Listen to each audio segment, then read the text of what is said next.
Bienvenidos al boletín semanal de LISA News, el boletín en el que te informamos de las noticias más importantes de la semana en materia de seguridad, inteligencia, ciberseguridad, relaciones internacionales y emergencias. Este boletín ha sido creado de la mano del equipo docente del LISA Institute. Comenzamos. Seguridad internacional y geopolítica. Conflicto en Nagorno-Karabaj.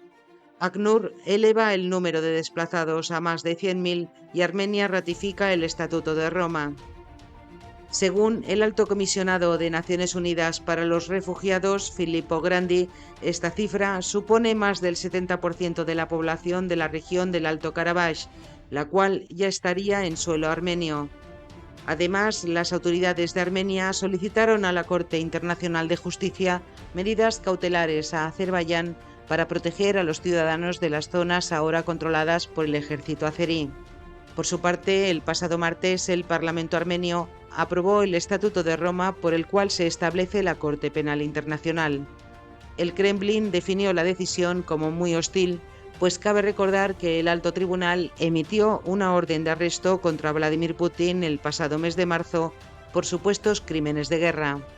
Sin embargo, el jefe del gobierno armenio ha asegurado que la medida no tiene nada que ver con las relaciones entre Armenia y Rusia, sino con los problemas de seguridad de Armenia. Cumbre de la Unión Europea en Granada. Durante los días 5 y 6 de octubre, más de 40 jefes de Estado y de Gobierno europeos se reunirán en España para mostrar la unidad europea frente a Rusia. El primer ministro británico Rishi Sunak, el presidente turco Recep Tayyip Erdogan y los líderes de los países de los Balcanes, además de Armenia, Azerbaiyán, Georgia y Moldavia, también han sido invitados al foro intergubernamental. Sin embargo, un día antes del encuentro, los presidentes de Turquía y Azerbaiyán cancelaron su asistencia. Esta decisión podría ser una muestra del descontento de ambos países respecto a la organización del encuentro previsto entre la delegación armenia y azerí para debatir sobre las últimas novedades de la región de Nagorno-Karabaj. Atentado en Ankara. Turquía bombardea 20 objetivos del PKK en el norte de Irak. El pasado domingo, el gobierno turco confirmó un ataque al Ministerio del Interior de Turquía. El incidente se saldó con la muerte de los dos atacantes suicidas y dejó 2 policías heridos. El Partido de los Trabajadores del Kurdistán ha reivindicado la autoría del atentado. Ese mismo día, el Ministerio de Defensa de Turquía informó del bombardeo sobre 20 objetivos del PKK. Los turcos han justificado su actuación bajo el artículo 51 de la Carta de Naciones Unidas, por el cual los estados tienen derecho inmanente de legítima defensa. La Cámara de Representantes de Estados Unidos aprueba una histórica moción para destituir a su presidente Kevin McCarthy tras 269 días en el cargo. El pasado martes 3 de octubre, el órgano legislativo estadounidense dio luz verde a la propuesta después de que 8 miembros del Partido Republicano se uniesen a los demócratas para destituirle. El speaker republicano, acusado de actuar de manera encubierta en favor de los demócratas, será sustituido temporalmente por su compañero de partido, Patrick McHenry. Sin embargo, la decisión de la Cámara Baja de Estados Unidos ha abierto la veda por el tercer puesto político más relevante del país. El Consejo de Seguridad de la ONU aprueba desplegar una fuerza multinacional en Haití durante un año. El organismo de las Naciones Unidas tomó la decisión ante la insistencia del primer ministro haitiano Ariel Henry de asistencia militar. La medida, prorrogable, fue aprobada por 13 votos a favor y 2 abstenciones, las de Rusia y China. El objetivo de la misión es apoyar a la policía de Haití en su lucha contra las pandillas violentas que están causando una gran inestabilidad en el país. La fuerza multinacional que se desplegará en Haití será liderada por Kenia y no estará formalmente bajo control de Naciones Unidas. Esta decisión se da después de las polémicas que suscitó la misión MINUSTAH, que culminó con la retirada de los cascos azules en el año 2017. Otros titulares de actualidad internacional. Estados Unidos anuncia nuevas sanciones contra productores chinos en su lucha contra el tráfico de fentanilo. La administración de Biden acusó a 8 empresas chinas de publicitar, fabricar y distribuir productos químicos de opioides sintéticos.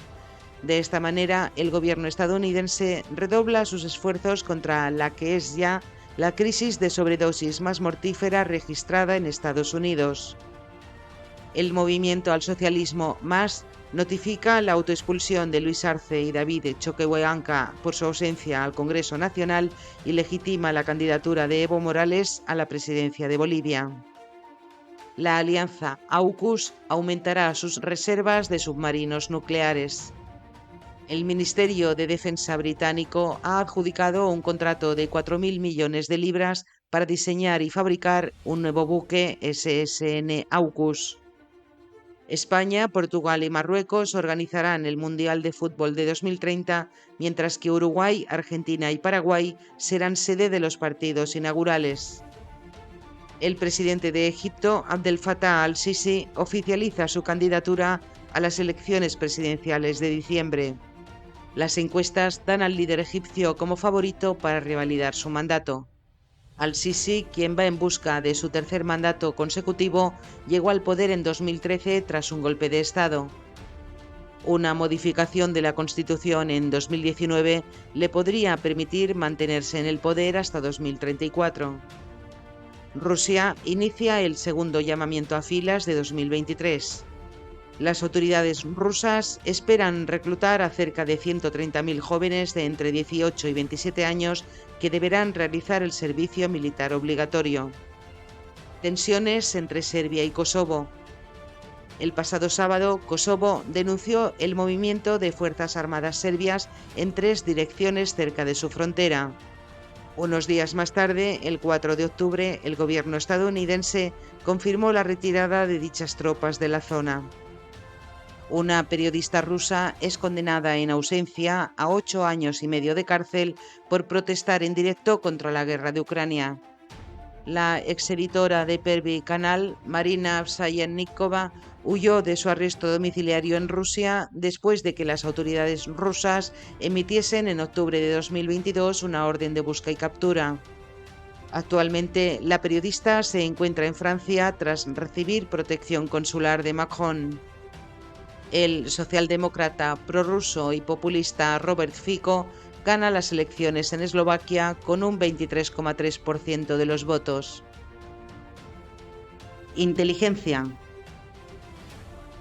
Interpol se reúne en Luanda para debatir sobre las prioridades de seguridad en África.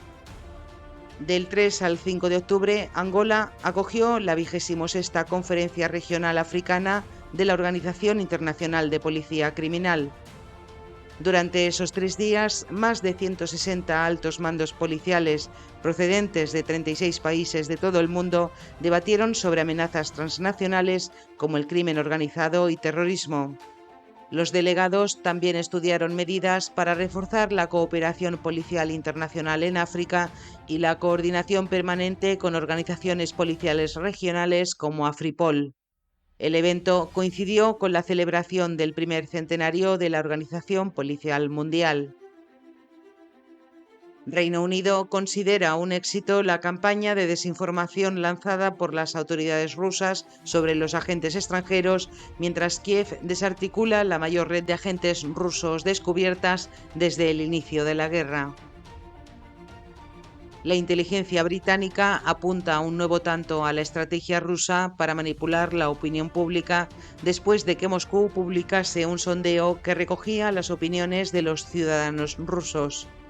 El resultado del estudio mostró que el 61% de los encuestados opinaba que los agentes extranjeros son traidores que difunden mentiras sobre Rusia.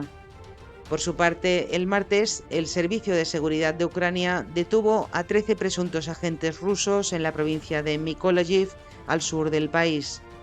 Los sospechosos habrían estado compartiendo información de inteligencia ucraniana con el Servicio Federal de Seguridad ruso FSB. Pakistán confirma la detención de 200 miembros de Tehrik-e-Taliban Pakistán en Afganistán. Pakistán no solicitará la extradición de los talibanes de nacionalidad afgana, pero sí pide que se tomen medidas en su contra, apuntó su ministro de Exteriores en funciones, Jalil Abbas Gilani. Además, el miembro del gobierno pakistaní expresó su esperanza de que Afganistán cumpla con sus compromisos internacionales en materia de lucha contra el terrorismo. El grupo armado TTP fue fundado en 2007 y se le atribuyen algunos de los peores atentados sufridos por Pakistán. En 2011, la ONU lo incluyó en su lista de sanciones contra el Estado Islámico y Al-Qaeda. Ciberseguridad. La web de la Casa Real Británica sufre un ciberataque. El pasado domingo, 1 de octubre, la página web de la familia real británica estuvo inoperativa durante más de 90 minutos por un ataque cibernético. Algo similar ya sucedió en abril de 2022. Varios medios de comunicación de Reino Unido señalan al grupo de hackers ruso Killnet.